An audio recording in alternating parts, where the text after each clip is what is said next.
자, 우리가 은행에 가서 어떤 땅을 대출을 해달라고 하면은 대출을 해주면서 그 땅에다가 지상권 설정을 하죠.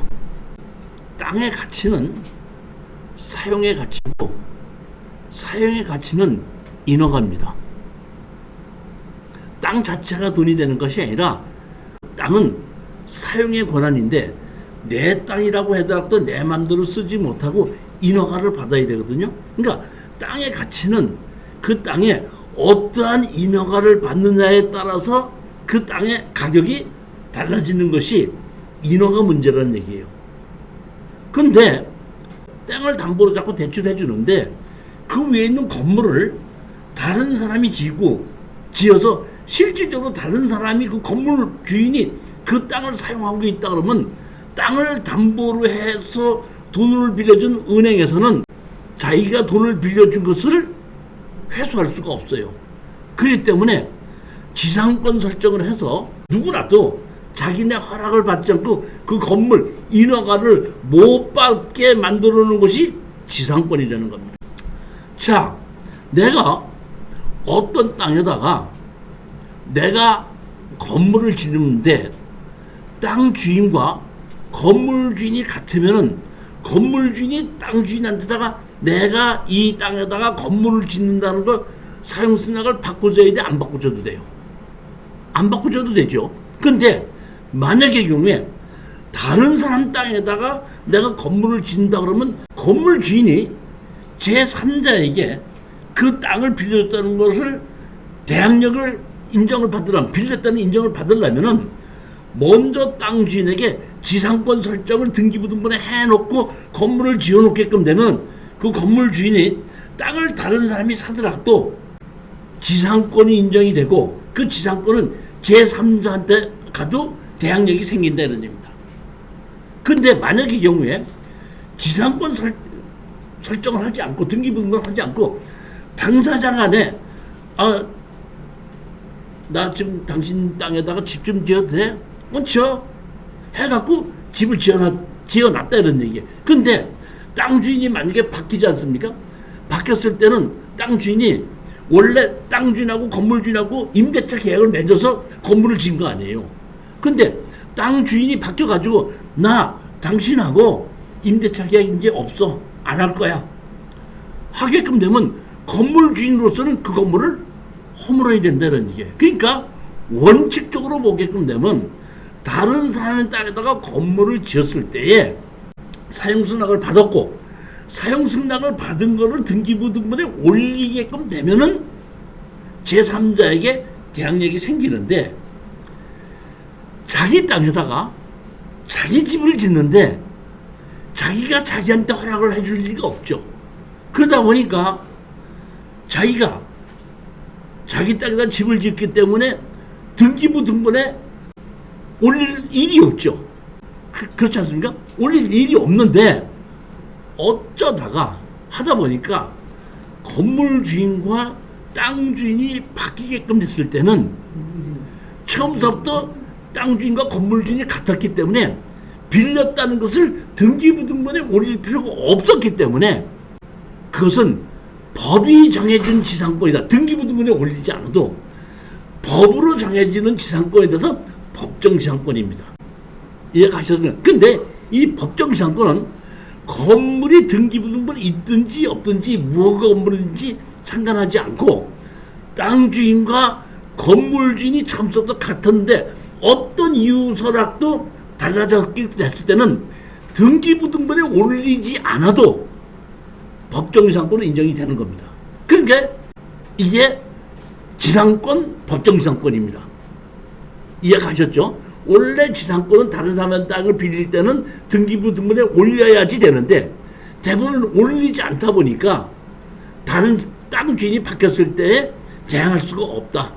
근데 처음서부터 등기부등본에 올릴 필요가 없는 땅 주인과 건물 주인이 같았을 때는 건축물 관리장이 있든지 없든지 관여하지 않고 건물은 무허가 건물인지 요가로서 상관하지 않고 건물 주인과 땅 주인이 같았다 그러면은 등기부등본에 올리지 않았어도 법으로 정해주는 지상권에 대해서 법정지상권입니다.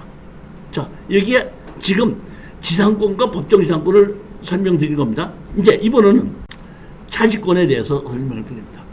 다른 사람 땅에다가 사용승낙을 받아서 건물을 지었는데 둘이 임대차 계약을 했다니까, 그러니까 철수하고 영희하고, 그러니까 영희가 철수 땅에다가 야, 나 네 땅에다가 집을 짓자 했더니 철수가 영희 보고 그래 지어 해서 지어서 정식으로 건축 허가를 받고 등기부등본에 올렸는데 뭐를 하고 여기서 뭐를 하고 가장 중요한 것이 있습니다. 뭐를 하고 임대차 계약을 하고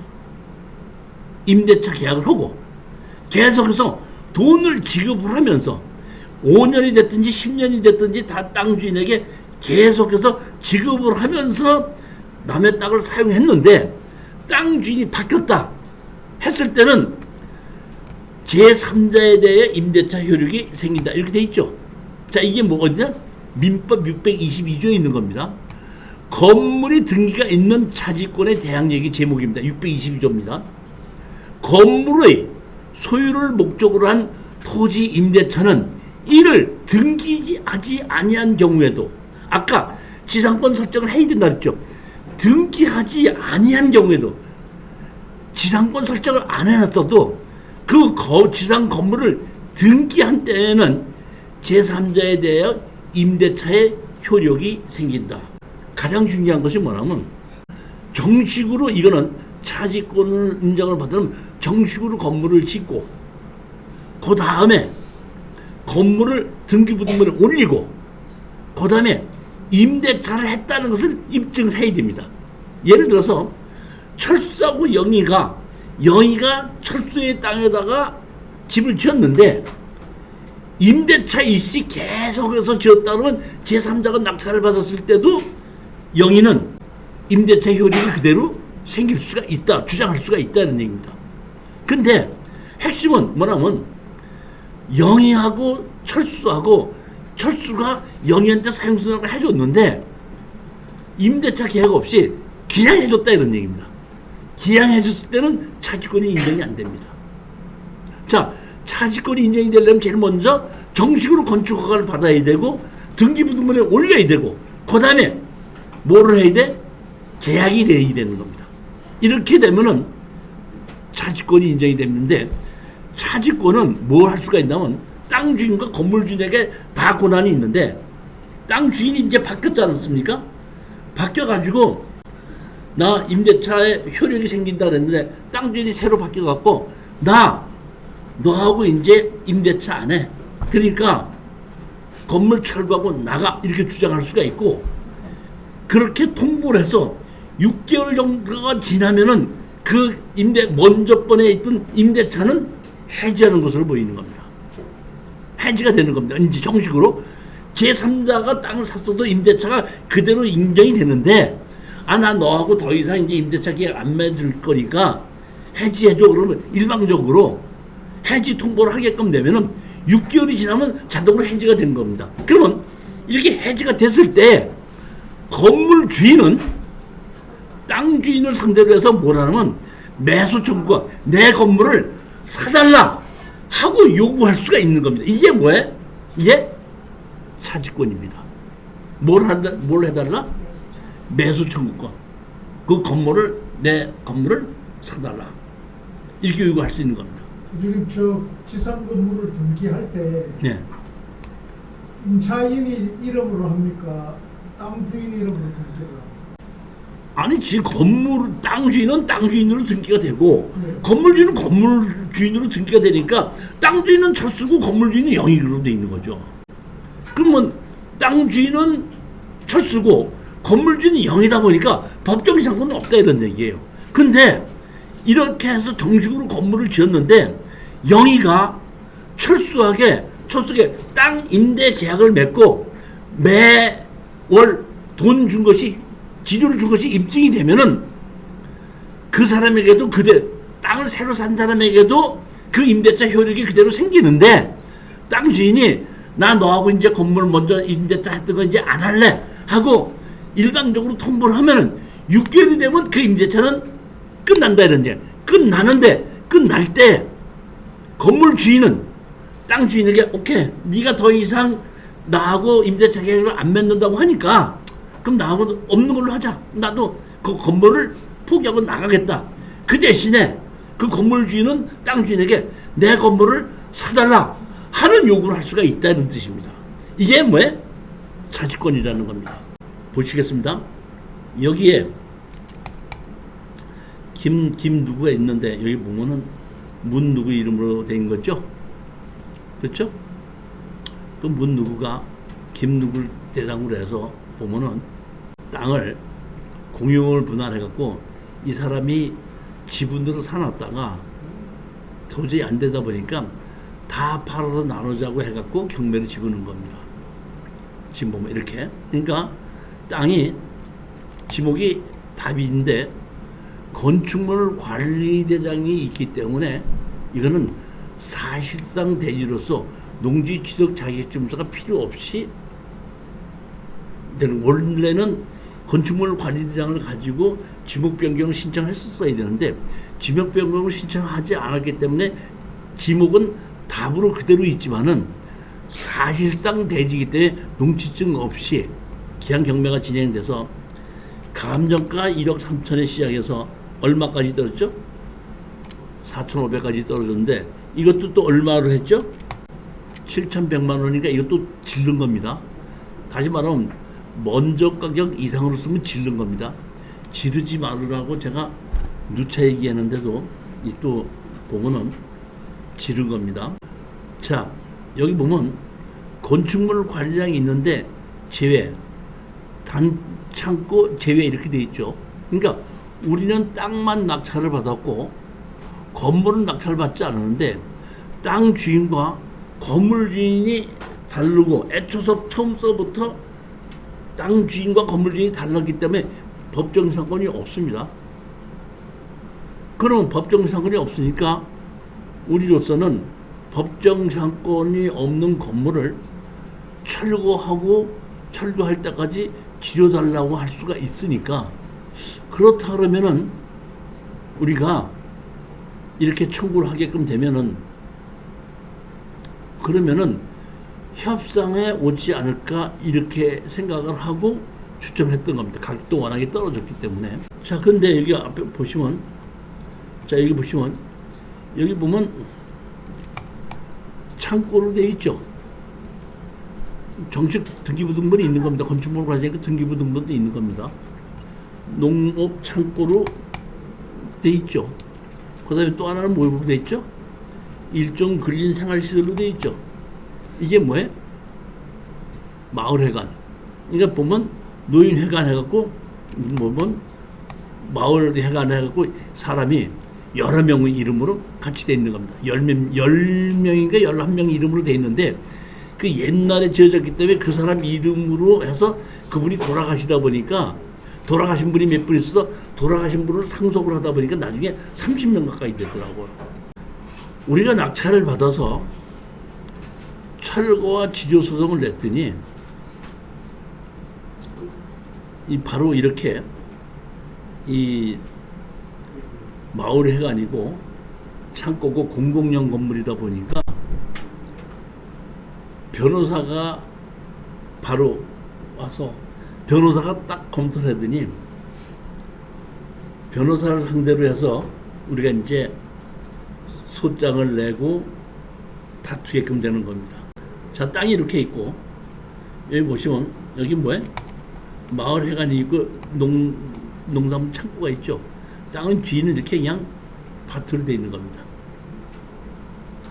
여기 보시면 이렇게 창고가 있고 여기 뭐예요? 마을회관이 있고 농기계가 그러니까 운동기구가 이렇게 있죠. 소장을 냈죠. 철거하고 지료를 내놓고 위 토지를 인도하라. 근린생활도 뭐예요? 지료를 20만 원 지고 했던 거 판단되는지만은 이것도 철거하고 지료를 달라.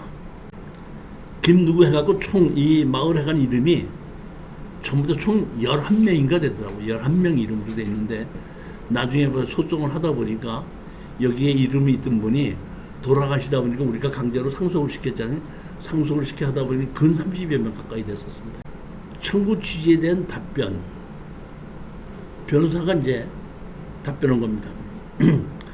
농산물 간이 집화장 및 노인회관은 모두 공주시로부터 보조금을 받아 건축한 것입니다. 김해 김씨 종중의 승낙을 받아 이 건물을 지은 것입니다. 맞죠? 승낙 없이 다른 사람 땅에다가 건물을 지은 것이 없으니까 그거는 상승낙을 해줬을 거라고 보거든요.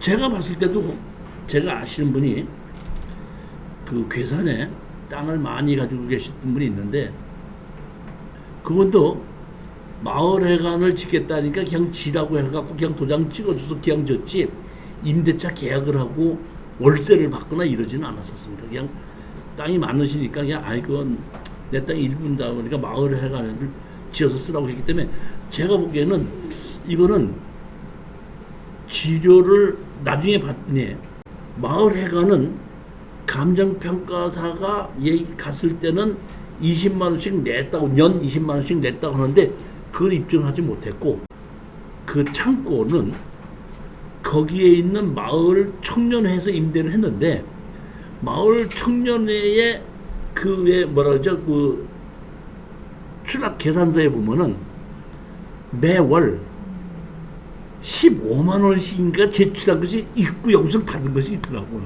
그러니까 그거를 만들어서 법정에다 제출하니까 그거는 차지권이 인정이 됐고 마을회관은 있었다고 했는데 그 돈 낸 영수증이 없다 보니까 인정이 안 된 겁니다. 그러니까 마을회관은 철거하고 지를 주라고 판결을 내렸고 창고는 매수해라 사라 하다 보니까 창고가 그때 감정 가격을 감정을 했더니 4,900만 원인가 얼마 나왔거든요. 그러니까 땅 가고 4,900만 원 내고 건물 가져가라. 판단이 판결을 그렇게 내려버린 거예요. 그러니까 우리는 한 2, 3천만 원 더 벗고 땅이 떨어졌으니까 감정가보다 한 70%, 80%에 해도 협상을 해도 우리는 돈을 좀 벌 거라고 생각했는데 거꾸로 아주 그쪽에서 강력하게 협상을 하긴 했어요. 결국은 협상을 했는데 판결을 받아놓고 협상을 하다 보니까 상대편에서 원하는 대로 가격이 결정될 수밖에 없는 겁니다. 아까는 가등기를 해놨어도 그 사행이지 않느냐 해갖고 협상의 가격을 결정할 때 할 수 없이 감정가대로 해서 그대로 결정이 났는데 여기는 판단 이 변호사가 그대로 협의 안 해. 판결해달라 이거야. 그러니까 노인정 허물어라. 허물 때까지 지려줘라. 판결 받고 그 대신에 창고 4,900만 원에 사라 하다 보니까 우리가 노인정 허물어 갖고 무슨 돈이 되고 창고 4,900만 원 주고 사서 무슨 돈이 되겠느냐고요. 판결을 그렇게 받아버리니까 그러니까 판결을 그렇게 해놓고 그 다음에 이제 협상하는 거야. 이 창고가 정확하게 차지권이 인정받을 수 있었던 것은 마을 청년회에서 낸 그 자기네들이 쓴 가계부 있잖아요. 공동으로 쓴다고 다 격리 다 쓴 것이 있는데 보면 거기 매월 15만 원씩 딱 낸 것이 있고 그거를 영수증 받아서 딱 청구한 게 딱 있더라고요. 그거를 법원에다 제출하니까 건축물 관리장이 있고 정식 건물이 있고 계약해서 지를 주는 게 그대로 인정이 되다 보니까 차지권이 인정돼서 사라 하는 바람에 판결로 받아놓고 협상을 하러 가서는 알아서 당신네들이 하자는 대로 할 테니까 뭐 좀 해주십시오 해갖고 거의 우리 돈 들어간 것만 겨우 건지고서 지료 들어간 거 한 개도 받지 못하고 아무것도 못하고 소송 비용만 들어갔던 완전히 이거는 실패했던 사례입니다. 따라서 여러분들이 정확하게 아셔야 될 것은 차지권과 법정지상권인데 법정지상권은 땅 주인과 건물 주인이 가질 때는 법정지상권은 없지만은 건축물 관리장이 정확하게 있고 건물 등기부등본이 있을 때는 차지권이 있는지에 대해서 설명 우리가 정확하게 받아야 되는데 먼저 저희들이 그 진천에 낙찰받았던 것이 건물 주인과 땅 주인이 달라가지고 제가 법정지상권이 없는 걸로 갖고 낙찰을 받았는데 그때도 거기에 있는 변호사를 친구가 변호사가 있어갖고 변호사가 차지권 있는 걸해서 건물을 사라 이렇게 주장했던 적이 있는데 근데 그 변호사가 실수를 해서 임대차 계약서 날짜를 잘못 적은 거예요. 그러니까 건축은 예를 들어서 2000년도에 했고 등기부등본은 2010년도에 했는데 등기부등본에 올린 거를 가지고 계약서를 썼거든. 그때 내가 판사님한테 다가 아니 다른 땅을 갖고 계약을 할 때는 건축 허가 받을 때 계약을 하죠. 어때? 등기 올릴 때 계약을 합니까? 이건 가짜 아니냐? 이렇게 해가지고 그때도 차지권을 주장했었던 거를 이길 수가 있었는데 그때도 지료는 뭘로 줬느냐 했더니 지료를 준 거는 돈으로 준 것이 아니라 인근에 있는 산소 묘지를 해주는 걸로 했다. 이런 식으로 현금이 아니더라도 그것도 임대차 계약이다. 이런 식으로 주장했었던 것이 있습니다. 따라서 건축물 관리장이 정확하게 있고 법정상권은 없다고 하더라도 혹시라도 차지권을 주장할 수 있는가는 우리가 명확하게 판단해 봐야 된다는 얘기입니다.